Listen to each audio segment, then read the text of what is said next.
From UFOs to psychic powers and government conspiracies, history is riddled with unexplained events. You can turn back now or learn the stuff they don't want you to know. A production of iHeartRadio.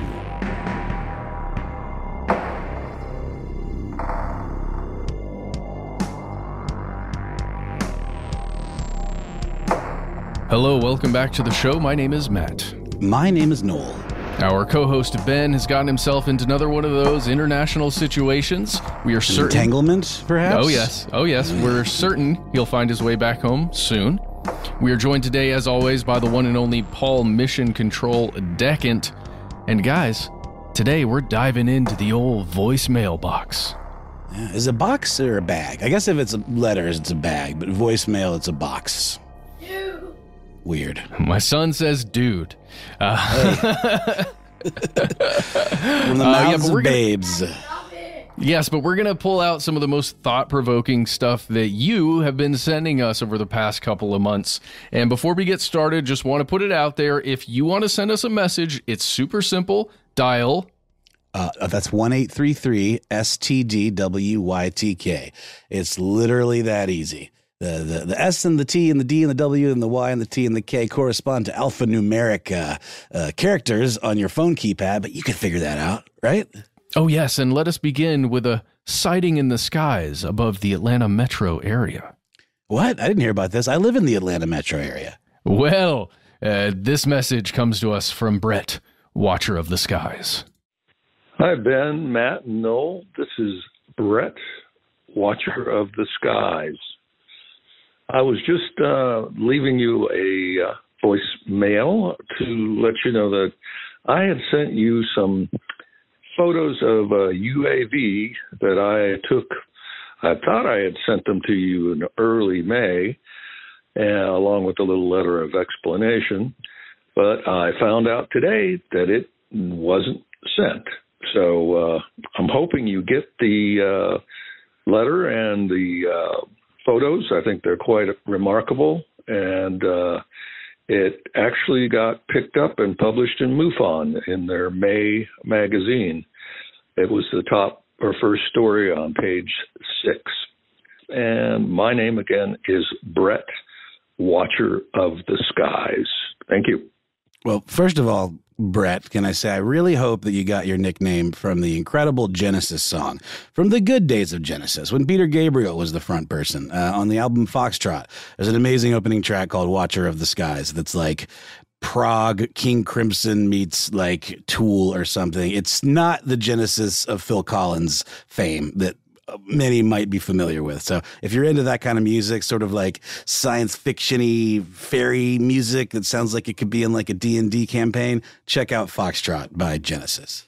That sounds like a lot of fun, but I will take the drummer singer any day of the week.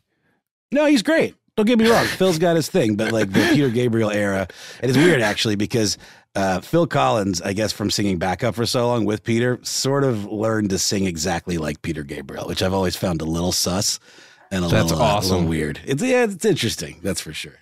I just got memories of being on the beach and listening to, for some reason, the song "I Can't Dance, I Can't Talk." That's the period. That's not my favorite. But, there's some good ones in there. What's the one called? There's an incredible video for a song from that era that's like with those weird rubbery puppets that were kind of a thing, like in the late '80s. With like there's a Ronald Reagan and like a George Bush and all these really macabre kind of Jim Henson-y puppets. I think it's called Land of Confusion. Check that out. It's a real relic. Nice. Also, check this out. Brett really did all of these things. He was hanging out on March 27th, 2023, northwest of Atlanta in a little suburb area over there. Actually, a really cool suburb. I guess we can say it, Brett, in Marietta. Yeah. And sure. He looked car up dealerships there. Among other things. And the Strand Theater. That's how I know. Oh, yeah, for sure. But he's looking up in the sky. He had his iPhone 14, and he was waiting on I guess it's the alignment of planets that was happening that night. He was just getting really excited, so he wanted to take some pictures. And let's read a bit from the email that he sent to us. He says, It was a beautiful, clear night, and I noticed some cool jet trails illuminated by the moon. I decided to take a few photos. It took a little over a minute to take them. The pictures came out awesome, I thought, and I showed them to my wife. She liked them and asked what the object in one of the photographs was. As we looked through the set of about 7 pictures, we noticed objects in 5 of the pictures along the jet trail.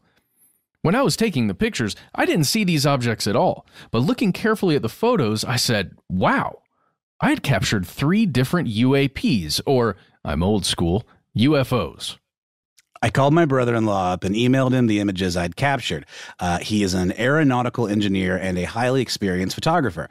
We both decided that we had to report the sighting. He said to report it to MUFON. Matt, what's the acronym MUFON stand for? I know it's the preeminent ufology society. I've always said the Mutual UFO Network. I don't know if the UFO is actually spelled out in their name, though. Fair enough. Going on, I went to their website and filled out all the info of my sighting and uploaded the photos to them. The next day, a MUFON field investigator emailed me to get more information about my sighting. Over the next few days, he made a thorough investigation of my photos. He also checked with the FAA, Dobbins Air Force Base, which is very close to my house. The weather conditions and the astronomical conditions, making sure that no satellites were in the area of sky where my photographs were taken. Isn't that cool? Isn't that cool? You can go outside, just like Brett, Watcher of the Skies, did, take some photographs, see something that you don't understand, send them to this awesome thing called MUFON, and they will investigate it for you. Oh, that makes me so happy. That makes me so happy. Again, you might be hearing my son in the background. He's hanging out reading the Gravity Falls Journal 3 book, and you're having a good time, Ryder? Yeah. Okay. Kid after your own heart. Gravity Falls is like vaguely conspiratorial, right? Isn't that sort of? It's highly conspiratorial. Okay, I haven't seen a ton of it, but I hear good things.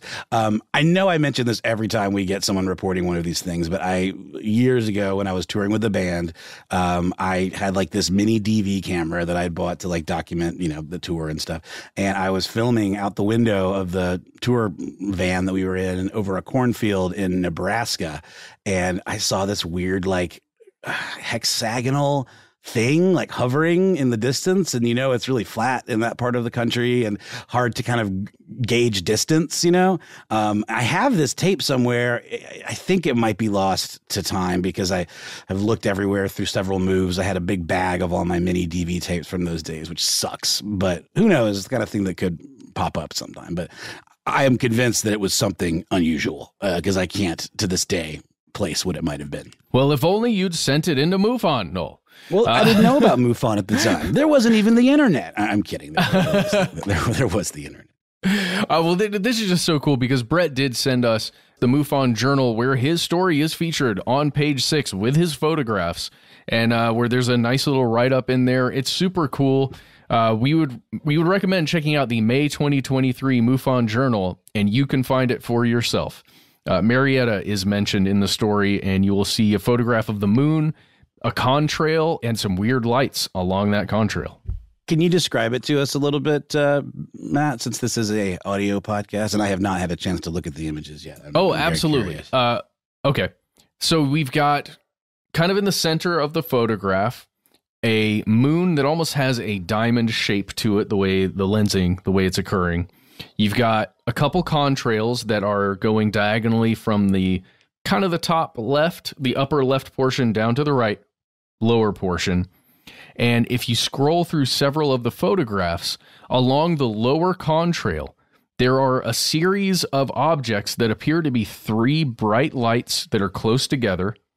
And in one of the photographs, there are clearly three bright lights that are there. In a couple other ones, they're almost like 3 bright streaks that are along the same, I guess you would say, horizontal line going across the sky. So they look like they could almost be jets following along that same path that the aircraft that left the contrail was following, but they are not. And according to that MUFON report, they don't match up with aircraft that were flying across, from Dobbins Air Force Base or anything like that. So it is, I don't know, it's pretty weird. Pretty dang weird. I think it's so cool that like we're in an era now where there is some confirmation to these kinds of stories, like to some degree. Obviously, they're not telling us everything, but the degree to which the government has had to respond or acknowledge some of this stuff and the level of expertise of folks that are coming out and confirming these types of sightings. I think it's such vindication for people that have been like, cast as cranks or crackpots for so many years. I think that's just super cool. It's just another example of how everything's not entirely a garbage fire right now in the world. There are some positive changes if weighed against some pretty awful things as well. Yeah. So, hey, shout out to Fred Kohler, who is the MUFON person who did the investigation there. Shout out to Brett, and huge shout out to Brett's daughter, who apparently turned him on to stuff they don't want you to know. And he's been listening now for like 5 years because of his daughter. So thank you very, very much. The kids love stuff they don't want you to know. We're basically a children's podcast. Yeah, definitely. Definitely. Oh, and by the way, I did speak to Brett for a while. Brett is a fantastic human being. You're such a thorough voicemail steward. I love it, Matt. People are always so thrilled to hear from you.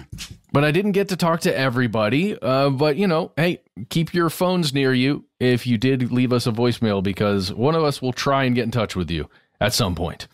The next person who left us a voicemail is Alan. Ken's buddy. All his clothes fit him. Played by Michael Cera in the delightful Barbie movie, which I very much enjoyed. Have you seen it yet, Matt? No, I've not seen it yet, but I do like me some Michael Cera. That guy can't do wrong. Alan's a real fan favorite. Awesome. Well, here we go. Here is Alan. Hi, my name is Alan. I was listening to your Strange News episode on blocking the sun, and I think it was Noel that mentioned that what if you made a giant umbrella for the Earth to block out the sun? And I was a little surprised to hear you laughing about it, because that's the cheapest and easiest way to do it. Because in outer space, you can build a giant umbrella. It's not terribly difficult, and you can just build it out of aluminum foil or styrofoam or what have you, and it'll stay there. I think the last time I did a back of the envelope calculation on how much it would cost to build a giant aluminum foil umbrella to decrease global warming, I think it was something like the entire United States military's budget on Viagra, $18 billion, which is about 1.5 Gerald R. Ford aircraft carriers. So, yeah, that's just my 2 cents on the subject. All right. Well, first of all, what kind of envelopes are you doing calculations on to get these figures? That must be a mailer, like one of those big bubble mailers, and you must have very tiny. This is very impressive. I do think it came up in the episode that was a thing, if I'm not mistaken, or maybe we talked about. Well, no. As Alan is correct, as we were talking about it, it felt like, I think to me personally, you brought it up. And it felt like such a preposterous thing, like the idea of just building something that would block the sun like that. In my head, it's because it would, not only are you blocking the sun from the heat and, from warming up the planet, you're blocking the sun for photosynthesis and all these other things that in my mind would be a terrible idea. But I kind of poo-pooed it, and I'm sorry about that. I apologize.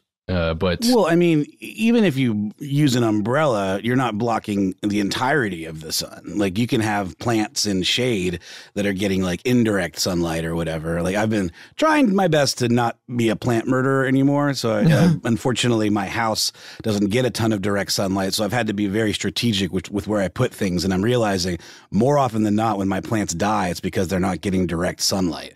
So if, in the event of this umbrella, all those plants in my house are definitely going to die. They're already not getting enough sun with just like regular indirect sunlight. So this would cause a problem, but it wouldn't like kill photosynthesis entirely. You'd have to be very strategic about where you placed it.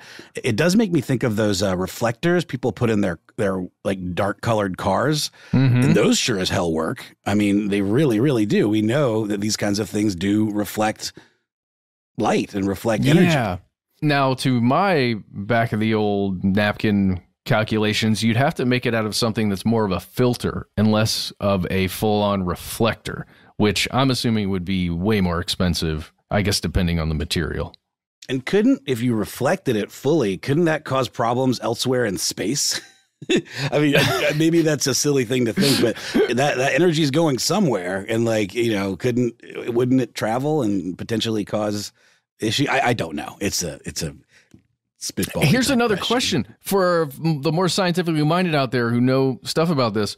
If you had something like a giant reflective or filtering umbrella in space between the Earth and the sun, if there was a coronal mass ejection or something like that, a huge solar flare that was sending charged particles towards the Earth, could you deflect that energy, or would it just travel right through that stuff? Well, I mean, isn't the ozone layer essentially a filter? Like, it's filtering out certain bad things that are in, the solar rays that come. And the problem that we're having is because of the depletion of the ozone layer. So it's no longer acting as efficiently as it once did. I mean, how cool is that? Like, speaking of like, Goldilocks type situations, like that our planet not only came with all of the, conditions to promote life, but also is wrapped in this like thin candy shell that like prevents us from getting fried by the sun. That also supplies us power and like another aspect of life and growth on Earth. Nice work, science, or I guess prime depending on your mover. Beliefs. Yeah, whatever that thing is. Let's just call it that. Let's just call it the Goldilocks, the three bears in the sky. That's a great song if it hasn't been written already. Somebody out there, write it. All right, hey, with that, we're going to take a quick break here, a word from our sponsor, and then come back with more of your voicemails.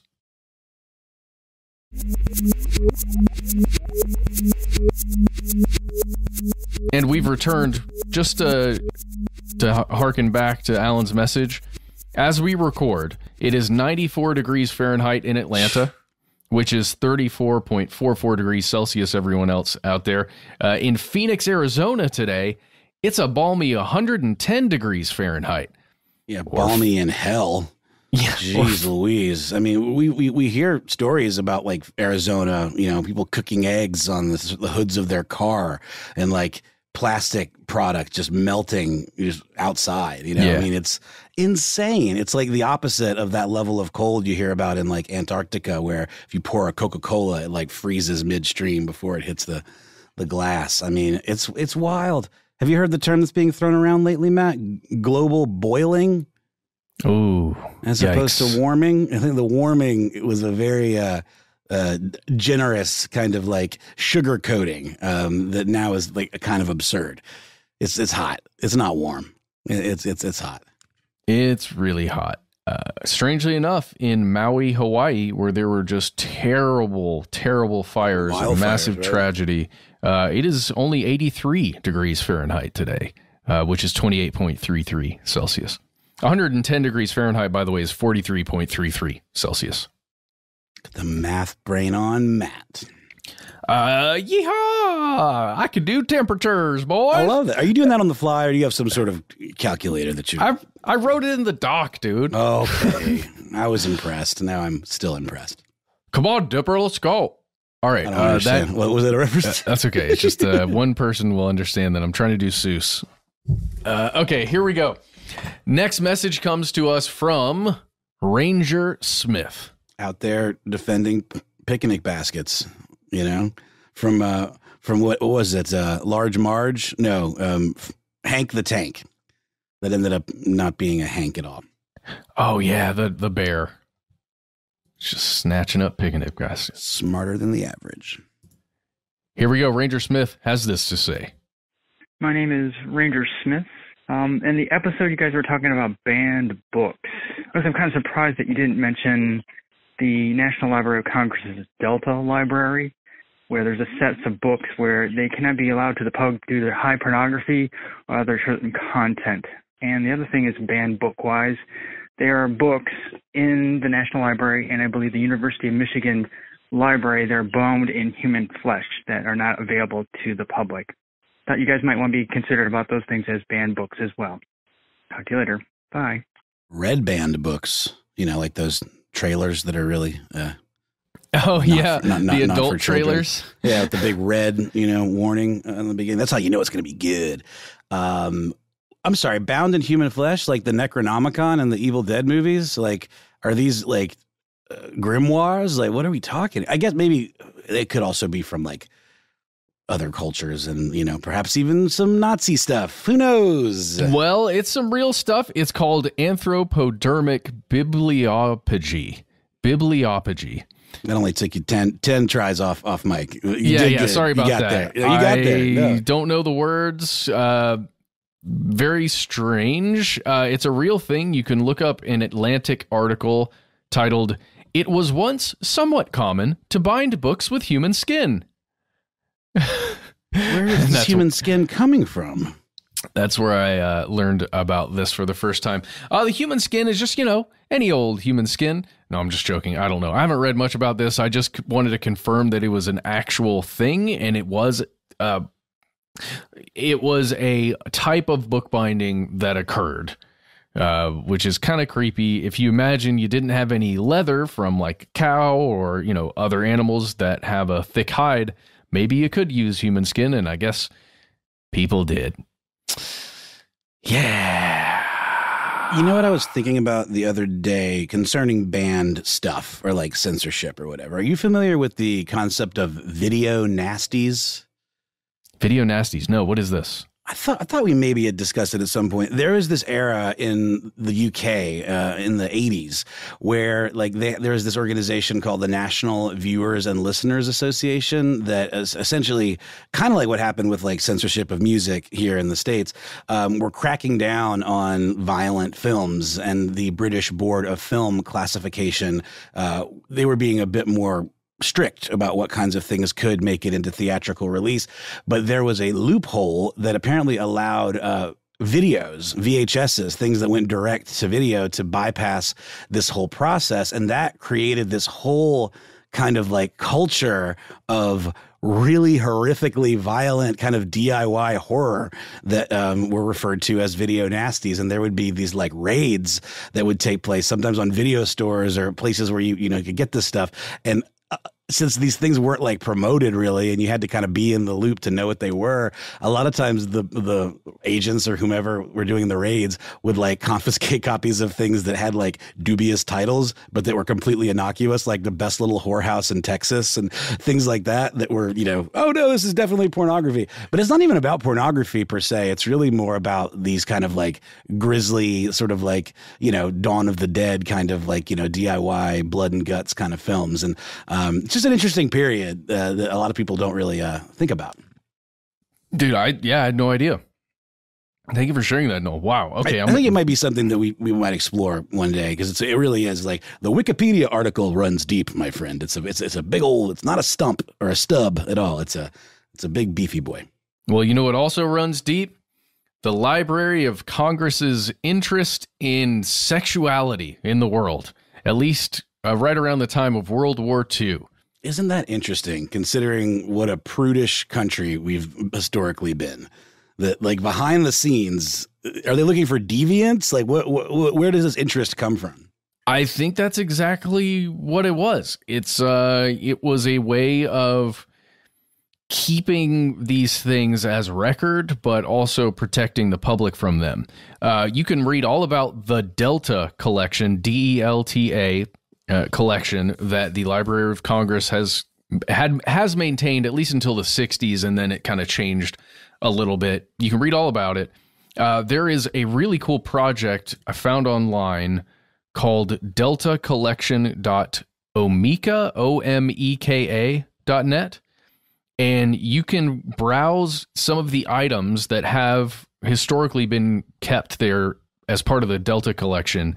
Very, very interesting things. The top title here is Whipping Club, an account of some of the activities of a number of lovely women who have men in their power.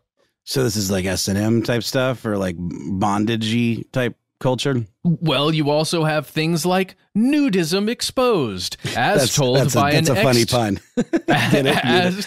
an ex-nudist, the author, an anonymous doctor. I love all of that's fabulous. The anonymous doctor is the cherry on top, but I love the idea of being a nudist. It's like, we're all nudists of a certain hour, I imagine. But I saw an article that came out today, I think, on Vice, that was apparently there's this whole hubbub in Spain where like nudists there's these like famous nude beaches in Spain are telling tourists who come with their clothes on to get right out of town.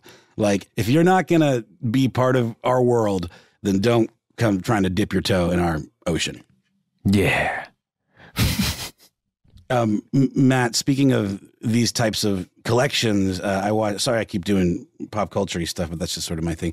I have been revisiting and also visiting for the first time the films of Park Chan-wook, who is an excellent Korean director who did Old Boy, directed the film Old Boy, which is a favorite, and did the Vengeance trilogy. Old Boy was the third one. He did Sympathy for Mr. Vengeance, then Lady Vengeance, and then Old Boy. He has a film called The Handmaiden. That is, he's really big into adapting like British kind of period novels and making them Korean and like kind of, I don't know, folding it into Korean culture. And he does it so seamlessly. It's kind of incredible. You'd never know that it was adapted, but it's sort of almost this Oliver Twist type story where there's like a Fagin type character, like a den of thieves that, this guy's the leader. And he has this really elaborate grift. And I'm not going to spoil anything because it has more twists than a pretzel. But there is a plot line in it involving erotic Japanese books, which is a thing. There's a whole culture of like, ancient erotic books with illustrations that are very graphic and descriptions that are like, meant to titillate and arouse. And that's a big part of the film. And I did not realize quite how far back and deep that culture goes. I had no idea either. I'd love that. I love all of that. No. You should watch The Handmaiden. It's excellent and has one of the most truly tender and intense same-sex erotic scenes that I think I've ever seen in a film. It's a very, very cool, empowering, kind of queer positive type message, but also a rollicking adventure with baddies galore and absolutely stunning cinematography. Wow. I'm just over here getting excited to read Sex Control, Curious Customs of Medieval Times. Sorry. No, good. Please. There's so many. It's important to enrich ourselves with this stuff. And, we think of the past as being inherently like prudish, like I was saying about, but that's sort of more of a modern construct or a thing that religion sort of, created, I guess, but all of these things just kind of went underground. And honestly, people in the past were even hornier than we are, man. And like really, figured out interesting ways to use the stuff they had to get frisky. Yes, definitely. Let's break from this one. Thank you so much for that message, Ranger Smith. Let us jump over to Frank. Can I just say this is my favorite nickname in the history of nicknames, I think, for this show. You know what? I think I agree. Hey guys, this is codename Frank Lloyd Wrong. There is a program in the sustainable building world for the effort of making buildings more green and sustainable called the LEED program, spelled LEED. And while on the surface it seems like a very good program to support the sustainable architecture and development of buildings, there's a little bit of a darker side to it. Buildings a lot of times can get tax cuts or different reimbursements for following LEED guidelines or getting their building LEED certified. And these certifications are based on things like whether you have a green roof or solar panels or things like electrical vehicle parking spots and charging stations. But I guess the dark side of it is that a lot of buildings will kind of cheat the system and get the LEED certification even though they are not any more sustainable than most other buildings. For example, there's a lot of buildings on the Las Vegas Strip that are lit up like Christmas trees and found to be way less efficient than regular buildings, but by doing little things like having a certain number of electrical vehicle spots or just little things here and there, they can get that LEED certification. So kind of interesting that some of these guys are cheating this system a little bit. And I'm sure you guys have seen it, the orb or the ball that they're building in Las Vegas, I think, that you guys might have seen pictures of, that looks kind of creepy and kind of cool at the same time. I think will probably be one of these buildings as well. Once again, keep up the great work. Love the show. Thanks, guys. Bye. Is the orb the thing that can like project crazy stuff, like in like a kind of a dome thing that you can like see from like the air? Yeah, my understanding is that it's a venue inside that thing. And on the exterior of it, yeah, you can turn it into a giant eyeball or a snow globe or, you know, a promo for a boxing match, whatever you need. But is it like three-dimensional? Is it like actually like a hologram? I saw a thing that somebody, it was definitely faked. It was like somebody, you know, went to town with CGI on it, but it was like literally looking like a giant hand or something. Like, but it's not done yet, right? Like, so these things aren't actually being projected, but I'm trying to understand how close to the crazy over-the-top version that this person made will it actually be? Well, okay, maybe I'm wrong, guys, but I thought it's called the Sphere at the Venetian Resort. And it is a venue. Yeah, here we go. 580,000 square feet of programmable LED panels. I see it. Yeah. It's actual LEDs. It's not a hologram. It's constrained by the surface area of the thing, but it can it can be a giant eye. It can be, but it can't like shoot out crazy like Blade Runner holograms beyond the bounds of this Epcot kind of thing. But wild. And so, okay, are we to say that we are surprised that people that make their money from building things as quickly and cheaply as possible are trying to save money and doing it maybe illegally? Well, it's not illegal though. It's loopholes. That's it's all about like the law is sort of, irrelevant here because it's so easy to find these loopholes, and it just goes to show how inefficient some of these certifications are sort of toothless and meaningless because you can offset it in so many other ways. Well, this gets so murky. Some of this stuff, the greenification of different things that have not been, quote, green for a long time, right? Changing practices like building practices or building vehicles and how fuel efficient they are, all of these things. It does feel like over time we've seen cheaters, who try and cheat the whole system, like that one car company. The Deutsche one? The Volkswagen one. Yes. Where people Cheetah box. It's my Cheetah box. Remember that? People attempted to cheat the system to, meet minimum requirements in order to do things like being able to continue selling their product or to get certain tax breaks, right? So that creating and selling your product can be affordable and you can make enough of a profit. The Volkswagen thing was like totally illegal though. And they were cheating the system in a way that was not even like following the loophole rule. Like they went above and beyond by installing a thing that was meant to be a secret. But we just know that even with like carbon offsets and like the idea of like, how do we, act like we're being good stewards of the environment while being able to continue to operate business as usual. That's the kind of stuff that I think is most galling, because you're going to have folks that are like brazenly breaking the rules, but the rules in general are kind of not really doing a whole hell of a lot, or there's always a way to kind of figure out how to get around it. Yeah. We didn't even see what LEED is, by the way, what it stands for. It is all caps LEED. It's an acronym, stands for Leadership in Energy and Environmental Design. That sounds nice. Everywhere I've looked, it is a worldwide program. So it's not just in the U.S., not just any one town, one city, one state or country. You can get LEED certified pretty much anywhere where you're doing construction or, some kind of fixing of a building, updating of a building. Remember our previous office, they had a thing where in order to get certain certifications, they had to kill the air conditioning in the whole office space, like after like 4 or 5 o'clock or whatever. And it was not on at all on the weekends. That was specifically to get some kind of tax break or certification. And it sucked when we were there. I mean, I'm all about, saving energy and all of these things, but little stuff like that seems to me to be more saving them on their heating bill, on their cooling bill, than it is to actually like do any kind of like big picture, positive change for the environment. But maybe I'm wrong. No, it's everything. And that is great. It's everything like that.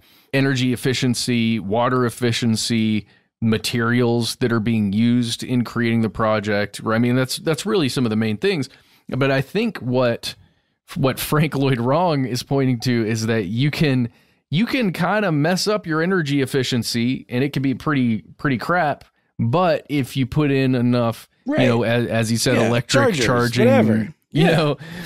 Stations, like, then you can offset here. Don't look at any of this stuff over here, though. Well, it's this concept of carbon offsetting, right? Where I can generate a ton of pollution as a company, but if I pay a bunch of money and offset my carbon by, investing in this other stuff or doing these other things, then my carbon gets canceled out. Only it doesn't. Not really, which is kind of weird. Even certain municipalities have like regulations in place that at the end of the day are kind of just inconvenient to like homeowners. I had an issue where my water was in the wrong name with this house that I bought a little over a year ago, and my water got cut off.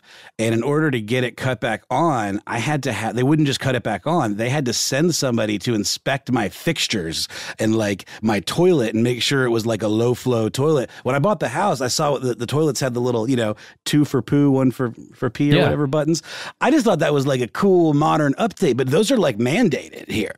Really? In Atlanta. Yeah. And like they had to come check, make sure those were installed. And they also to pass us, he kind of like did it on the hush hush, but switched out our shower head to one that he had on him so he could take a picture of it, and then like gave us the shower head back. But don't tell those secrets. I'm not doxing the guy. I'm just saying these little things, they don't ultimately amount to a hell of a lot, except for like more red tape and like, a pain in the butt for like the small guys like me and you.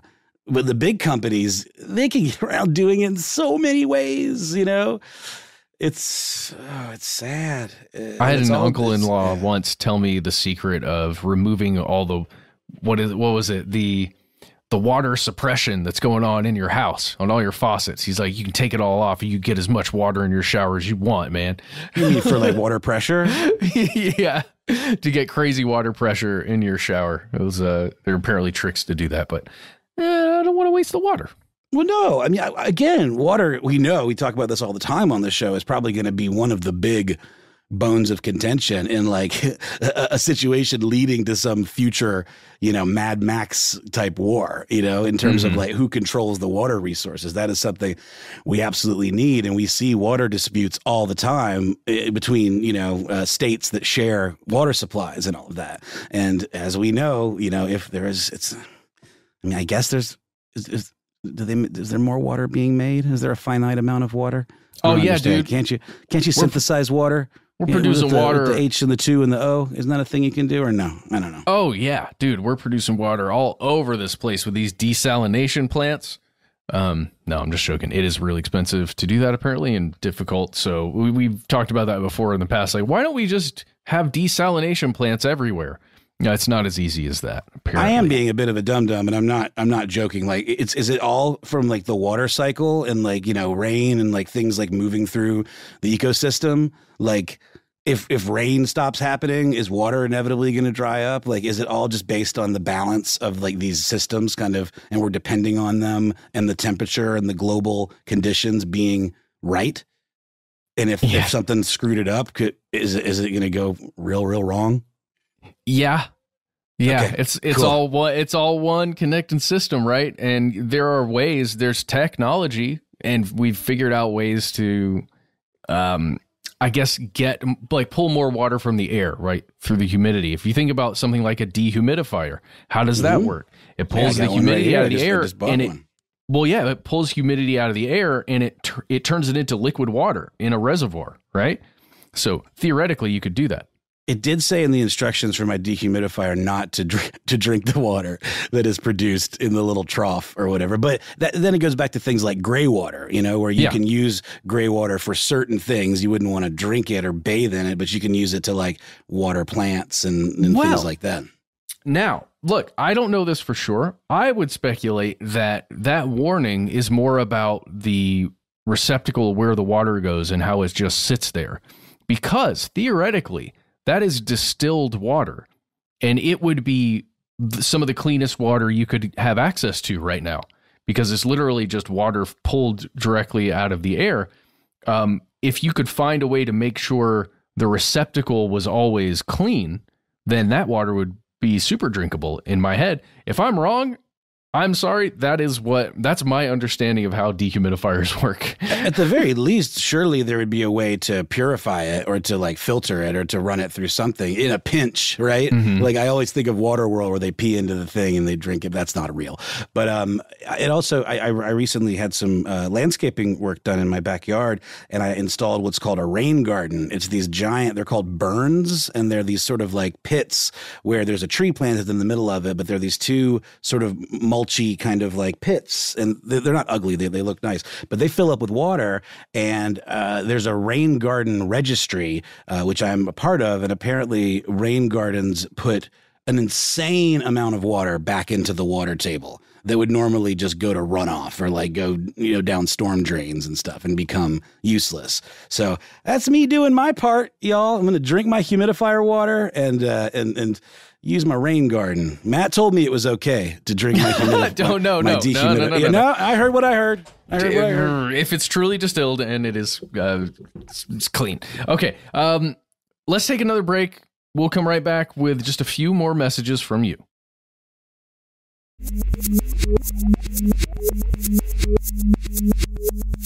Okay, we are back. And this is a message we got from Tim, and it does come with a warning. Sorry to do this, towards the end of an episode, but sometimes we get suggestions from you that are a little tougher than others.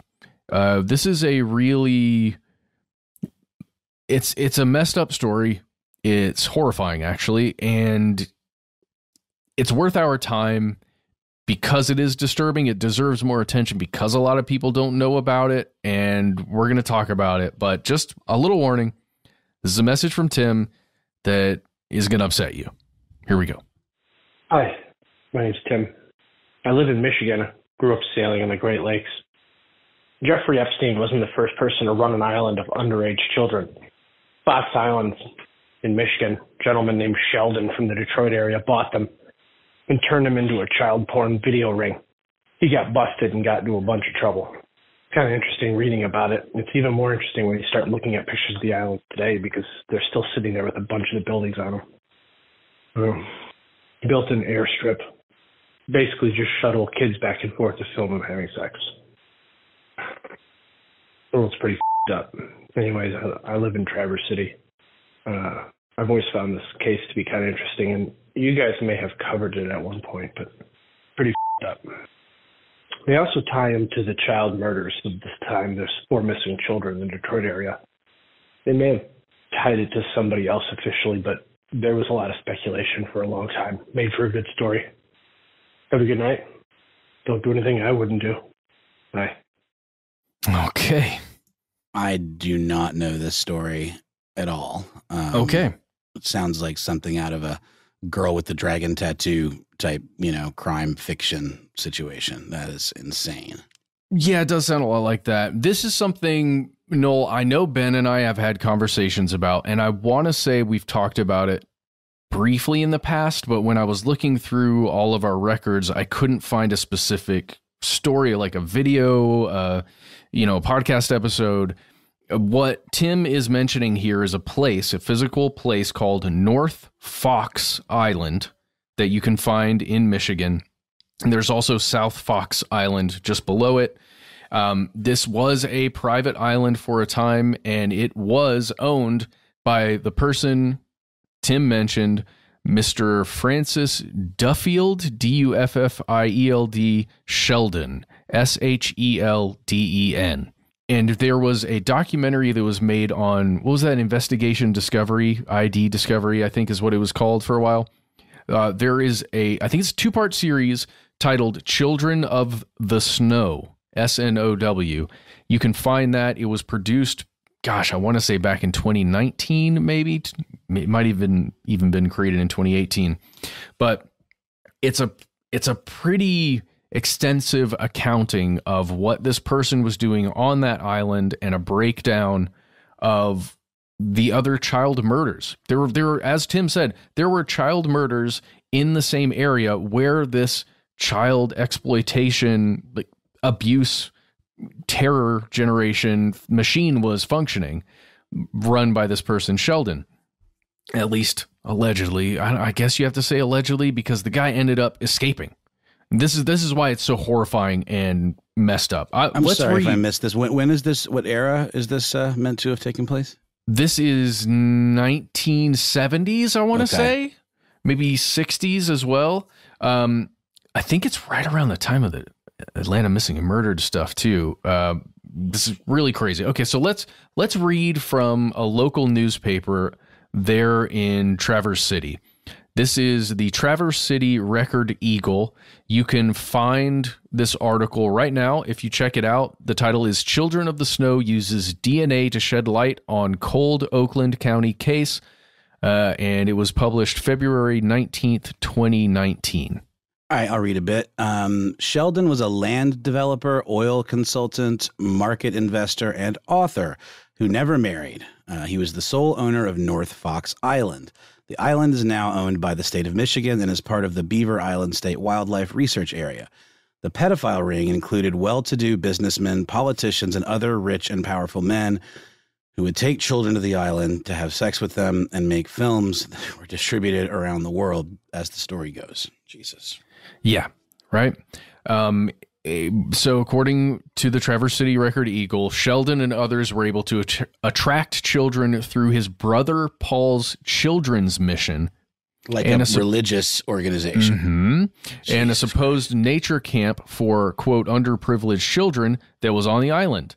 Many people, according to the paper here, saw Francis Sheldon as a generous benefactor who took youths on hunting trips to the island, skiing trips in Aspen, and beach parties at his family's estate in the Caribbean.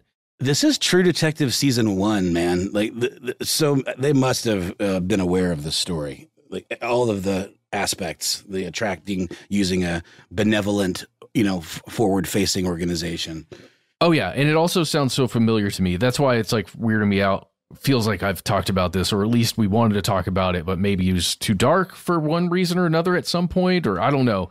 But we need to talk about it further because this guy also set up trust funds for these kids that he abused, for several of them at least.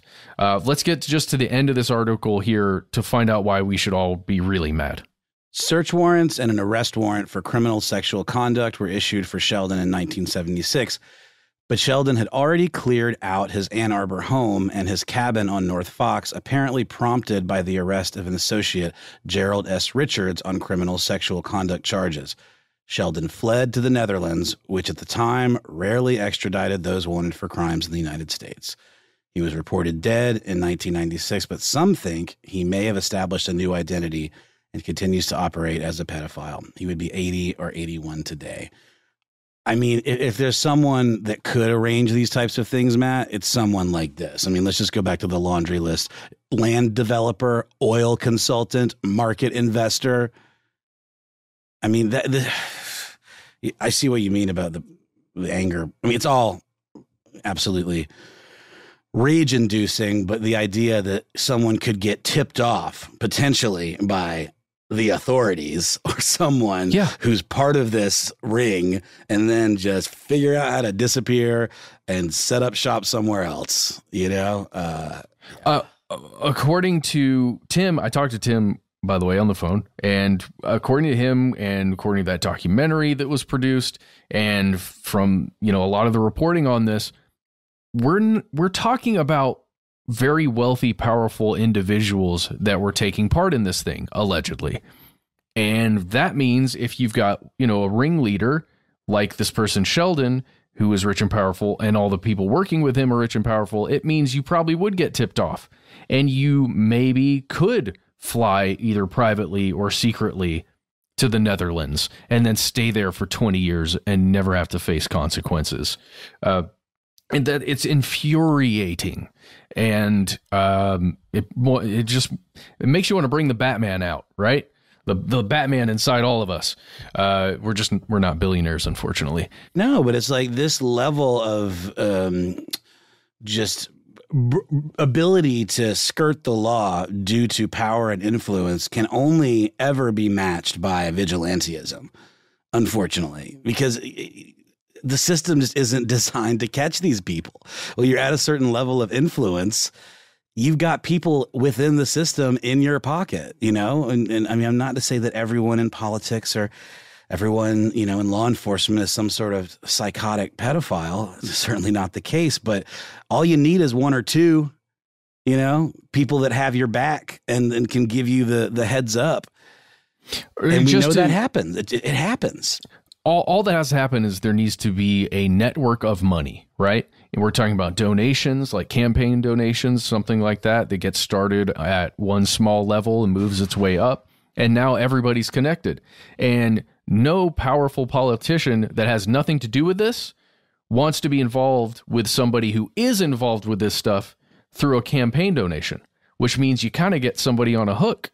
If, you know, let's say you're a powerful person that finds out you just got, you know, your campaign got supported heavily by someone taking part in something like this. Would you want anyone to know? Probably not. Maybe you would help cover it up. Money. Yeah. But again, that's all alleged. That's all theoretical. Everything I just said. It's just, you could feel that something like that might be true. One last thing I want to say about this, Noel, there's a huge FBI vault entry for this. That's vault.fbi.gov.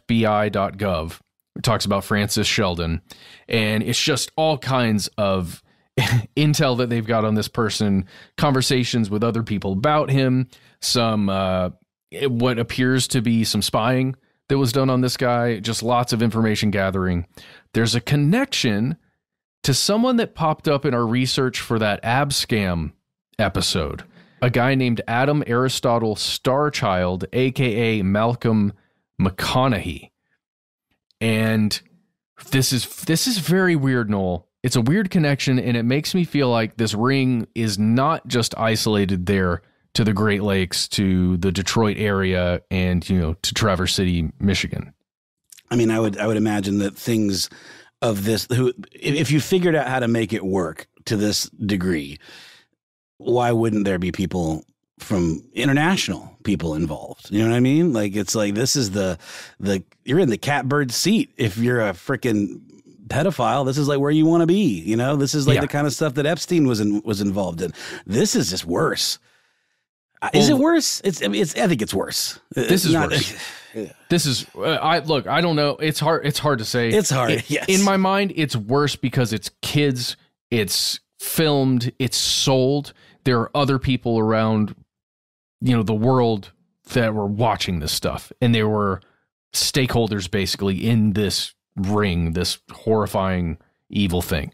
But let's stay here with this ab scam connection, because I found this fascinating. I stumbled on this through the Wikipedia entry for Adam Starchild, this guy, Malcolm McConaughey. I'm just going to read directly from this. Quote, in 1977, the Traverse City Record Eagle, the one we just read from, that same local paper, reported that this guy, Starchild, was involved in a number of supposed charitable organizations funded by a wealthy Michigander, Francis Duffield Sheldon. Here are those things. The Church of the New Revelation of Kearney, that's in New Jersey, Brother Paul's Children's Mission on North Fox Island, that's the one we just mentioned, the Educational Foundation for Youth of Illinois, and the Ocean Living Institute of New Jersey. The last allegedly devoted to underwater habitats, agriculture, ocean architecture, and ocean law, which were said to be tax dodges and fronts for sexual activity involving boys. So that's in New Jersey and in Illinois. In Michigan, It looks as though, it sounds as though, again, we're going by a Wikipedia article here that's, based off of writing from the Traverse City Record Eagle, but it seems as though this operation was huge. Certainly does, Matt. Please tell me you've got something a little lighter to wrap this. I mean, important, 100%. This stuff is absolutely critical to understand that this kind of evil exists in the world, but would love a little palate cleanser after that one. Thank you so much to the listener that wrote it. I mean, yeah. No, you're right. Thank you, Tim. You're absolutely right, Noel. We do have a palate cleanser. We've got a message here from Zach to end the episode. We love messages like all of these that we've listened to today. Thank you so much to everybody who sent them in. In particular, lately, messages like the one we're about to play from Zach have been extremely helpful for us to come up with new ideas for like what could we cover? What's interesting? What's in your neck of the woods? What should we be thinking about? So again, Tim as well, we need to be talking about this. We're going to talk about it. But here is Zach's message. Hi, this is Zach. I'm originally from Alaska, and I wondered if you guys had any idea just how many wild myths, legends, and other weird stories there are. There is a local legend in Anchorage, Alaska, of a theater at the university called the Wendy Williamson Auditorium that has some wild ghost stories. We also have our own lake monster. We have our own triangle where people get lost, disappear, etc. And quite a few rather unique UFO sightings. Native Alaskans also have this legend of tiny men that bring really bad luck along with them. I think it would be a great episode. I hope you guys do awesome, and watch your backs, because they don't want you to know. We love some regional lore. We really do. Well, it's just lighthearted enough to be fun. So a little ghost haunting, we can handle that. It makes you want to travel to Alaska, though. God, Ben spent some time, and super producer Paul, Mission Control Deccan, spent some time in Alaska for the Missing series. Wonder if those fellas heard anything about this stuff. I mean, they were probably slammed getting podcast audio, but no, I've never. It makes sense being it's an unusual place, the way it stays light out like all the time. There's certain otherworldly qualities about Alaska for sure. So, and it's not exactly a lot going on. So it makes sense that there would be, stories that would develop over time, through like the oral tradition. Oh, yeah. Well, I want to go. And Paul, you won't have to rent a boat this time. I think that was the biggest headache, at least from my discussions with you and Ben. But we got to do that. Check out Alaska's lore. We want to do more travel. So if we've got an excuse to go somewhere as a show, we're going to take it. Why not give us some cool excuses for us to give our bosses or like reasons to travel? It would be awesome. Let's do that. You can find us. You know where you can find us on the internet. We exist at the handle Conspiracy Stuff on Facebook and the social media platform formerly known as Twitter and YouTube. That's Conspiracy Stuff or Conspiracy Stuff Show on Instagram and TikTok. Yes. If you want to call us like everybody in today's episode did, call 1-833-STDWYTK. It's a voicemail system. Comes directly to us, but you won't get to talk to us in that moment. You can just leave 3 minutes worth of the coolest stuff you want to say. Give yourself a great nickname and let us know in that message if we can use your voice and message on one of these episodes. And if you leave a couple of pennies under your pillow, you might get a call from the Matt Frederick Ferry. Put the number in your phone if you don't mind as a contact, just in case, because we do call back sometimes. Thank you so much to Tim from Michigan, Zach, Frank Lloyd Wrong, Ranger Smith, Alan, and Brett, Watcher of the Skies. Thanks so much for reaching out to us. If you don't want to use the phone, you don't like social, why not instead send us a good old-fashioned email? We are conspiracy@iHeartRadio.com.